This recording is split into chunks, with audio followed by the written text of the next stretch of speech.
কোরআন পরিবর্তনের কথা বলেছেন। আমরা বাংলাদেশে তাকে ছেড়ে দেই নাই, কথা আসতে বাংলাদেশে তাকে ছেড়ে দেয় নাই। বাংলার বাড়িতে তসলিমা থাকতে পারে নাই। তসলিমা বাংলাদেশ থেকে পালিয়ে চলে গেছেন, সিয়ারার ঝালুর বাড়ি খাচ্ছে। পরিষ্কার ভাষায় বলতে চাই, কোরআন পরিবর্তনের কথা যে বলেছেন, সে যদি তওবা করে খালি মুসলমান হয় তাইলে বড় কথা, নতুবা সেই মৃত্যুর পরে তার লাশটাও বাংলাদেশে আসতে দেওয়া হবে না। সুতরাং ভাইরা, আমার দায়িত্ব আলে বলে বাড়ি খারাপে, সেই দায়িত্ব আমরা বরাবরই পালন করে আসছি। লতিফ সিদ্দিকী হজ আর তাবলীগের বিরুদ্ধে কথা বলেছে, প্রতিবাদ আমরাই করেছি। হযরত হাফিজ হুজুর রহমাতুল্লাহ আলাইহি থেকে শুরু করে বাংলাদেশ স্বাধীনের পর থেকে আল্লামা আহমদ শফি, নূর হোসেন কাসেমি, জুনায়েদ বাবনগরী পর্যন্ত যাবতীয় বিষয়ে প্রতিবাদ করেছেন, রাস্তায় নেমেছেন। ইসলামের বিরুদ্ধে কেউ কিছু বললে, কটূক্তি করলে, নাস্তিকার মুক্তাদারা যদি ইসলামের বিরুদ্ধে কোনো কটূক্তি করেছেন, কটূক্তি করতে দেরি হয়েছে, তারা লাফ দিয়া মাঠে নেমে তার প্রতিবাদ আর প্রতিরোধ করতে দেরি হয় নাই। আজকে ওই সমস্ত বুজুর্গানে দিন দুনিয়াতে নাই, কিন্তু জেনে রাখবেন ভালো করে, হাফিজ হুজুরের ছাত্র মুফতি নজরুল ইসলাম কাসেমি আছেন, নানুপুরী হুজুরের খলিফা, নানুপুরী হুজুরের ছাত্র মাওলানা আব্দুল্লাহ সাহেব আছেন, উলামায়ে কেরাম আছেন। আমরা হাফিজ হুজুরের পেছন থেকে শুরু করে সমস্ত উলামায়ে কেরামের পেছনে হাঁটি হাঁটি পা পা করে একসাথে ঘোরাফেরা করেছিলাম। আজকে যারা মনে করেছ তারা দুনিয়ার থেকে চলে গেছে, প্রতিবাদ হবে না, যা খুশি তাই করে সে ফেলবে। পরিষ্কার ভাষায় বলতে চাই, ইসলামের বিরুদ্ধে সামান্যতম কটূক্তি কেউ করলে, কোরআনের বিরুদ্ধে সামান্যতম মুখ কেউ খুললে, আল্লাহ রাসূলের বিরুদ্ধে কেউ কিছু বলতে দেরি হবে, রাস্তায় নামতে দেরি হবে না, রাস্তায় নামতে দেরি হবে না।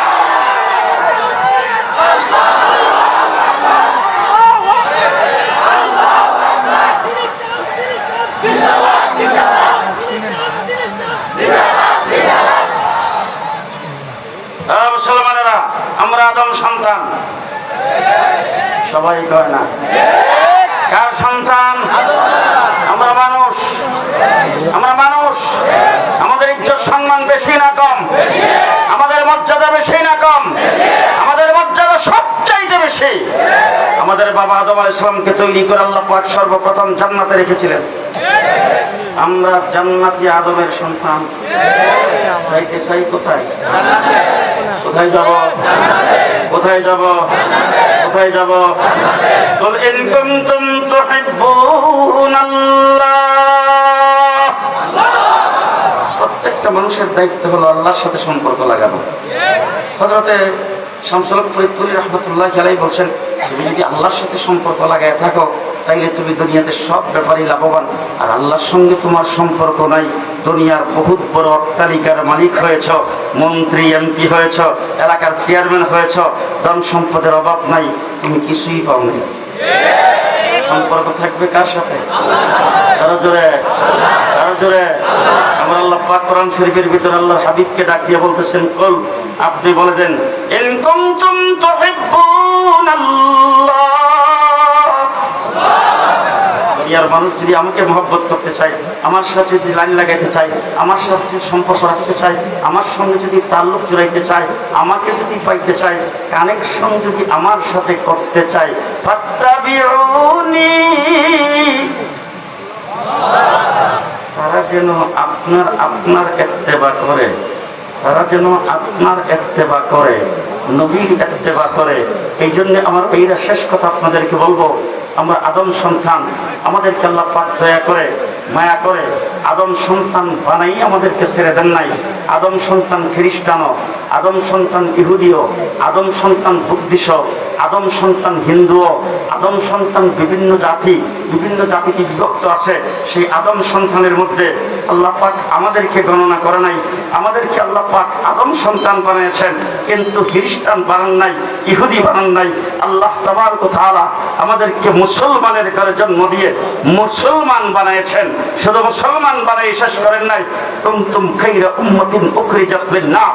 আমার শেষ নবী মুহাম্মদুর রাসূলুল্লাহ সাল্লাল্লাহু আলাইহি ওয়াসাল্লামের শেষ উম্মত, নবী শ্রেষ্ঠ নবী, আমরা শ্রেষ্ঠ উম্মত, শ্রেষ্ঠ উম্মত হিসাবে আল্লাহ পাক আমাদেরকে দুনিয়াতে প্রেরণ করেছেন। চাই কোথায়? আরো জোরে। কোথায় যাইতে চাই? কোথায় যাইতে চাই? জান্নাতে যাইতে চাই। আমার আল্লাহ তাবারক ওয়া তাআলা বলেন, ও দুনিয়ার মানুষ শোনো, যদি আমাকে পাইতে চাও, আমার সাথে সম্পর্ক লাগাইতে চাও, আমার হাবিবের ইত্তেবা করো, তার অনুসরণ আর অনুকরণ করো। যদি হাবিবের ইত্তেবা অনুসরণ আর অনুকরণ করতে পারো, ইয়াগফির লাকুম যুনুবাকুম, আল্লাহ পাক তোমাদের রাসূলের সমস্ত গুনাহগুলি মাফ করে দেবেন। সমস্ত গুণাগুলি মাফ করে দেব। গুনাহ যাদের মাফ, তারা কোন যাইব? আস্তে কর, গুনাহ মাফ যাইব কই?